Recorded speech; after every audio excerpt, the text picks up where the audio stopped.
Hello friends and welcome back to the channel. Today we are exploring a fundamental spiritual classic, The Mental Equivalent by Emmet, a short but powerful lesson on how your thoughts shape your reality. In this video we will unpack the core message, which is you cannot change your life until you change your mental equivalent. That is the inner image you hold of yourself and your circumstances. Whether it's wealth, health, love, or purpose, what you experience in the outer world mirrors what you believe and expect on the inside. We will break down how this principle works, how to apply it in your daily life, and why the ideas of this book still resonate nearly a century later. If you're ready to harness the creative power of your mind and take the first step towards real transformation, you're in the right place. Let's dive in. All of us are deeply interested in one topic above all. There is one thing that means more to us than everything else in the world put together: the search for God and the understanding of His nature. The purpose of the metaphysical movement is to teach the practice of the presence of God. We practice the presence of God by seeing Him everywhere, in all things and in all people, despite appearances to the contrary. Whatever comes into your life is nothing more than the material expression of certain beliefs held in your mind. The kind of body you have, the kind of home you live in, the kind of work you do, the kind of people you meet, all these are conditioned by and correspond to the mental concepts you hold. The Bible teaches this from beginning to end. Emmet coined the term mental equivalence, saying that for anything you want in your life, a healthy body, fulfilling work, friends, opportunities, and above all the understanding of God, you must first supply a mental equivalent. Provide yourself with a mental equivalent and the things will come to you. Without a mental equivalent, it cannot come. Now, regarding the things in your life you would like to be free of, perhaps bodily difficulties or defects of character, are some of the most important. We all have habits of thought and action, and we all have work, family, and personal conditions we would like to be free from. If we clear our minds of the mental equivalent of these habits, they must disappear. Everything you see or feel on the material plane, whether it's your body, your home, your work, or your city, is simply the concrete expression of a mental equivalent you hold. Everything in your city is the embodiment of the mental equivalence of its citizens. Everything in your country is the embodiment of the mental equivalence of its inhabitants. And the state of the world embodies the mental equivalent of the billions of people who make it up.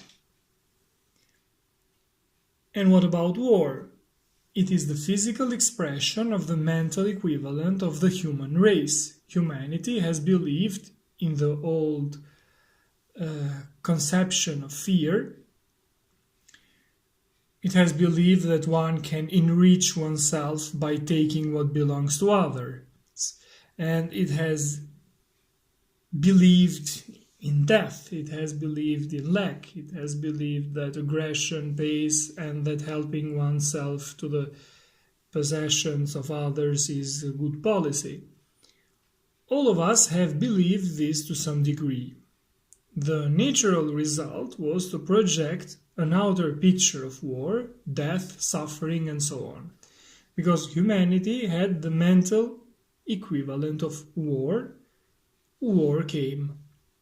Of course, the expression mental equivalent is borrowed from physics and chemistry. We talk about the mechanical equivalent of heat, for example, and engineers must constantly calculate the equivalent of one form of energy into another. They have to figure out how much electricity is needed to do a certain amount of mechanical work. They have to find out how much coal will be needed to produce so much electricity, and so on. In the same way, there is a mental equivalent for every object or event on the physical plane. The secret of a successful life is to build the mental equivalent of what you want and to eliminate the mental equivalent of what you do not want. How do you do this? You build mental equivalents by thinking quietly, steadily and persistently about the kind of thing you want, with thoughts that have two qualities: clarity and interest. If you want to build something in your life, if you want to bring in health, right activity, your true place, inspiration, if you want the right company, and above all, if you want understanding of God from a mental equivalent of the thing you want by thinking about it often, thinking with clarity and with interest. Remember, clarity and interest, these are the two poles. Universal polarity. The law of polarity is naturally a cosmic law. Everything is produced by two other things. Anything that comes into being anywhere in the universe is produced by two other things. This is the law of polarity. In the inorganic world, the world of physics and chemistry, we see it as protons and electrons. That's how the material universe is built. It always takes two things to produce a third one. This is the true ultimate meaning of the Trinity. There were Trinitarian doctrines before the time of Christ. There were trinities in ancient Egypt and India, in Chaldea and Babylon. There is always a trinity: Father, Mother, Child, activity, matter, production. Wherever you look, wherever you search, you will find the Trinity. In building thought, the two poles are the clarity of thought and the warmth of feeling. Knowledge and feeling. Think about the conditions you want to produce. If you want to be healthy, happy, to do constructive work, to have ongoing understanding of God, you do not necessarily imagine it, but you think about it, feel it, and become interested in it. What we call feeling in relation to thought is actually interest. Feeling is not enthusiasm. Have you ever heard of anything good that comes from enthusiasm except apoplexy? The real feeling in thought is interest. You build a mental equivalent of what you want by becoming interested in it. This is how you create feeling. If you want health, become interested in health. If you want the right job, become interested in service, doing something that truly serves your fellow man. The reason people fail to advance in business is that they try to devise schemes to get other people's money instead of thinking about opportunities for service. The successful person is interested in what he wants to do and lets go of things that do not interest him. How do you eliminate wrong mental equivalents? Suppose you have the mental equivalent of resentment, unemployment, criticism, or a lack of understanding of God. When someone talks about God, maybe it does not interest you much. You drift off or get bored.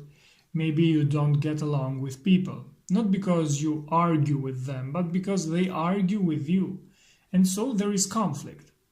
The only way to eliminate a wrong mental equivalent is to supply the opposite.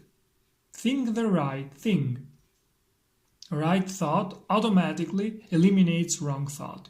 If you say, I will no longer think about resentment, I don't believe in it, there is nothing true in it, I won't think about it anymore, what are you thinking about if not resentment? You are still thinking about resentment all the time, strengthening its mental equivalent. Forget it. Think about health, peace, and harmony and speak that word. In this way, you build the mental equivalent of health.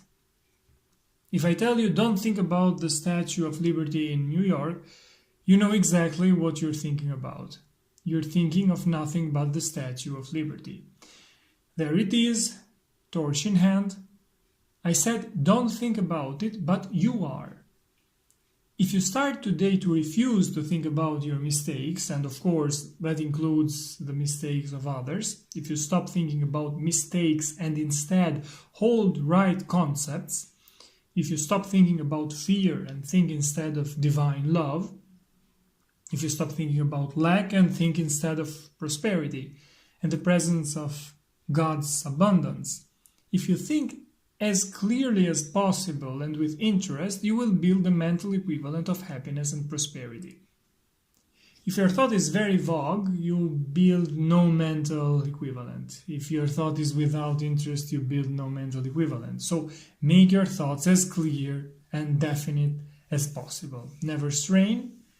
As soon as you start straining, clenching your fists, saying, I will get what I want, even if it kills me, the entire mental process stops. There is an interesting story about Napoleon. He thought a big nose was a sign of strong character. He used to say, give me a man with a big nose. If someone came to him recommending an officer for promotion, he would ask, does he have a big nose? Give me a man with a good nose. If an officer was killed, he would replace him with one with a big nose. You know how that ended. The law sent him Wellington, and Wellington defeated him. Wellington had the biggest nose in English history.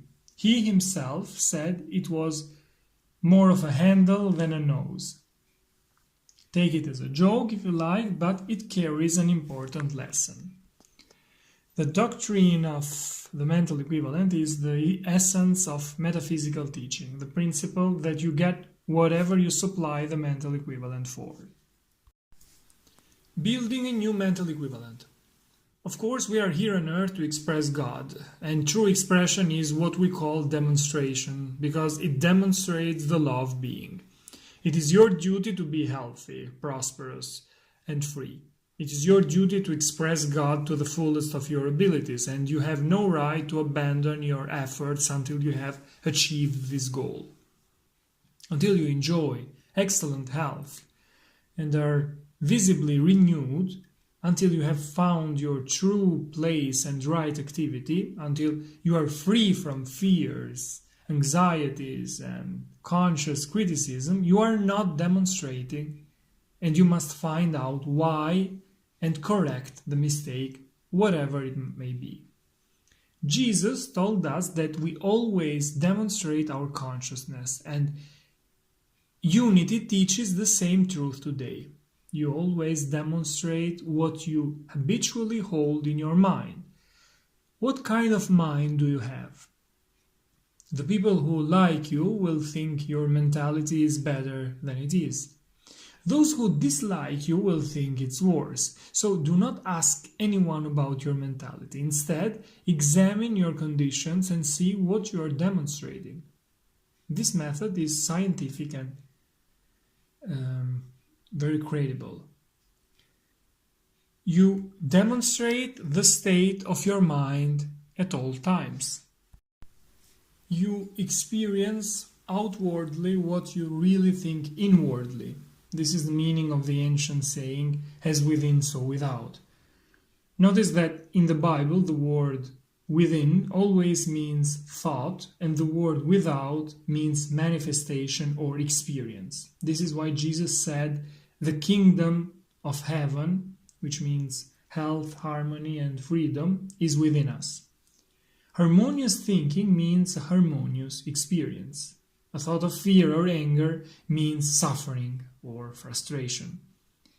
This brings us to the most important thing Fox wants to say. If you want to change your life, if you want to be healthier, happier, younger, more prosperous, and above all, if you want to come closer to God, you must change your thinking and keep it changed. This is the secret to controlling your life, and there is no other way. Even Jesus himself could not have done it any other way, because this is a cosmic law. Change your thinking and keep it changed.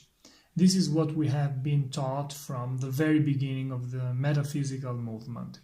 If you want to change a certain condition in your life, you must change your thought about it and hold that change. Then the condition will change accordingly. All that anyone else can do for you is help you change your thought. This is what a metaphysician can do for you. But you yourself must keep the change. No one else can think for you. No man can save his brother's soul or pay his brother's debt. Changing your thought and keeping it changed is how you build a new mental equivalent. This is the secret of demonstration. You already have a mental equivalent for everything that is in your life today. You must destroy the patterns for the things you do not want, then they will disappear. You must build a new pattern of mental equivalent for the things you want to do, then they will come into your life. Of course, changing your thought for a short time is the easiest thing in the world. The uplifting atmosphere and positive instruction make people feel optimistic. The problem for most students is not that they do not change their thought, but that they do not keep it changed. If you want health, you must stop thinking about illness and fear and train yourself to think about health and harmony. There can be no illness without fear. You cannot be negatively affected by anything unless you are truly afraid of it. Each of us has many fears in the subconscious mind that we are unaware of, but they still operate. Change your thought and keep it changed. Not for 10 seconds or even just for 10 days, but constantly and permanently. Then you will build a new mental equivalent, and the mental equivalent is always demonstrated. The secret of harmony and success is to focus your thought on harmony and success. That is why we teach that attention is the key to life. What you give attention to or focus on, you bring into your life because you build a mental equivalent. Notice well that I have not said you should take a thought and try to hold it by sheer force of will. That is wrong. You must allow a flow of thoughts to play freely in your mind, each naturally leading to the next, but they must all be positive, constructive, harmonious, and relevant to your desire. And you must think calmly and without strain. In this way, you will build a mental equivalent of well-rounded success, and success itself will follow in health, in social relationships, in work, and in spiritual development. Maintaining the new mental equivalent. It is always good to do a practical experiment, so Fox advises us to pick a single problem in our life, something you want to get rid of or something you want to obtain, and change your thought about it and maintain that change. Don't rush to choose your problem, take the time you need. Take your problem, change your thought about it, hold that new thought for a month, and you will be amazed by the results you get. If you truly change your thought, you won't even have to wait a month. If you really change your thought and keep it changed, the demonstration may come in just a few hours. But constantly looking for the demonstration means you are affirming the existence of the problem, doesn't it? The secret is to keep your mind fixed in the new condition. So keep your thought focused, quiet, and expressive of the new condition you want to produce. Believe in what you think, and to prove you believe it, you must act the part. By changing your mind about the problem in this way and maintaining that change, you are building a new mental equivalent, a mental equivalent of harmony and success, and this mental equivalent, as we know, must manifest in your experience. For a while, you will notice that your thought will keep slipping back into the old groove. That is the power of habit. But if you persist calmly, you will gain the victory. It is always a bit difficult to change a habit, but it can be done, and then the new right habit becomes easier than the old wrong habit. And that is how you build a new mental equivalent. Do not talk about what is negative and do not act as if it exists. Act as if the new condition is already present on the outside. If you do this, the new condition will appear outwardly at once, because the outer is nothing but the projection or image of the inner. We project our belief and we call it experience, and this gives us the clue to the difference between true action and false or unreal action. What is true action? True action is that which really changes things, that which moves things forward. False action does not. Suppose you have a difficult letter to write or a lecture to prepare. Suppose you sit in front of a blank sheet of paper, thinking or breaking your pencil or tearing your hair out. Those would be false actions, and many people do exactly that.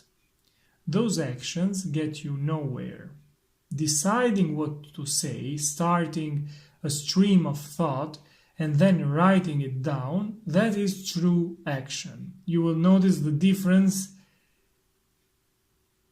is that in false action you start from the outside. You have not prepared your thoughts. You try to begin by writing. In true action, you first set your thoughts in order, and then the writing or outer activity follows.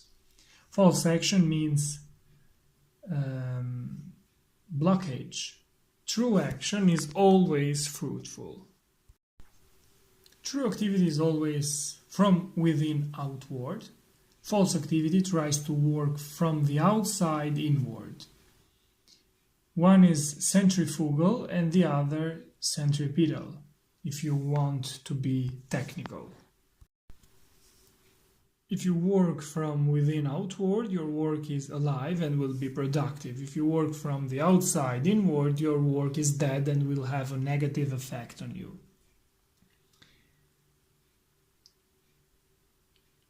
The right way to paint a picture is to see beauty somewhere, in a landscape or a lovely face or anywhere else. You are moved by that beauty. Then you go to the canvas and express your inspiration. That is art, and that is true action. It inspires other people and helps and develops you too. If you write a story or a novel because you have observed life, seen certain things happen and studied certain people, and you write all these because you are alive with it, that is true action, and you write a great book. Dickens, George Eliot, Balzac, and all the great writers wrote in this way. If you are in business and you are interested in your work and love it, your work is positive action and must eventually bring you success. Even if the work is not pleasant, but you say, "This is my job for now, I will do it as well as I can," and then something better will open up, you are working from within outward. Your work is positive action, and before long, something truly suitable will appear for you. Most people know these things are true. They know they are true for painting pictures, writing stories, and business life, but they do not realize they are equally true for spiritual things. Yet they are. If you pray and meditate outwardly only because you feel it is a duty or because you feel guilty if you don't do it, your prayers will be dead. You will get no demonstration, no spiritual progress, and no joy. But if you feel that when you pray and meditate, you are visiting with God, and that these moments are the happiest of the whole 24 hours, then you are working from within outward. Your spiritual growth will be fruitful, and you will grow very quickly in spiritual understanding. When you pray this way, there is no strain and your soul is filled with peace. The great enemy of prayer is tension. When you are tense, you are always working from the outside in. Tension in prayer is probably the greatest cause of failed demonstrations. Remember that the mind always stops working when you are tense. When you think I must demonstrate this or I must get this in 3 days, you are tense. You are using your willpower and will do more harm than good. Remember this, the door of the soul opens inward. If you remember this, you will save yourself years and years of waiting for demonstrations. And pray to God to remind you of this truth every time you come to Him in prayer. There is an old legend from the Middle Ages that is very instructive. It seems that a citizen was arrested by one of the barons and locked in a prison in his castle. He was taken down dark stairs, down by a bad jailer carrying a huge key, a meter long. The door of the cell was opened and he was pushed into a dark hole. The door slammed shut and there he was. He stayed in that dark prison for 20 years. Every day the jailer came, opened the big door, pushed in a jug of water and a slice of bread, and slammed the door shut again. Well, after 20 years, the prisoner decided he could not stand it any longer. He wanted to die, but he did not want to kill himself. So he decided that the next day, when the jailer came, he would attack him. The jailer would kill him in self-defense, and so his suffering would be over. He thought he would examine the door carefully to be ready for tomorrow, and going up, he grasped the handle and turned it. To his great surprise, the door swung open, and investigating, he discovered that there was not and never had been any lock, and that all those 20 years he had never been shut in, except by belief. At any moment during those years, he could have opened the door if only he had known. He thought it was locked, but it was not. He walked down the passage and made his way upstairs. At the top of the stairs, 2 soldiers were talking and did not try to stop him. He crossed the great courtyard without attracting attention. There was an armed guard on the drawbridge at the main gate, but they paid him no mind and he walked out a free man. He went home undisturbed and lived happily ever after. He could have done so at any moment during all those long years since his arrest, if he had only known enough, but he did not. He was a prisoner, not of stone and iron, but of false belief. He was not locked in, he only thought he was. Of course, this is just a legend, but it is extremely instructive. We all live in some kind of prison. Some in one kind, some in another, some in a prison of lack, some in a prison of remorse and resentment, some in a prison of blind and unreasoning fear, some in a prison of illness, but the prison is always in our thought and not in the nature of things. There is no truth in our apparent problems, there is no reality in lack, there is no power in time or conditions to make us old, tired, or sick. Build a mental equivalent of freedom, health, true prosperity, growing understanding, and realization of God. Build it by thinking it, having faith in it, and acting the part. And the old mental equivalent of limitation will gradually fade away because the door is open and the voice of God in your heart says, "Be free." These were my notes on the mental equivalent by Emmet, a short but powerful lesson on how your thoughts shape your reality. Thanks for watching, see you in the next videos. Take care.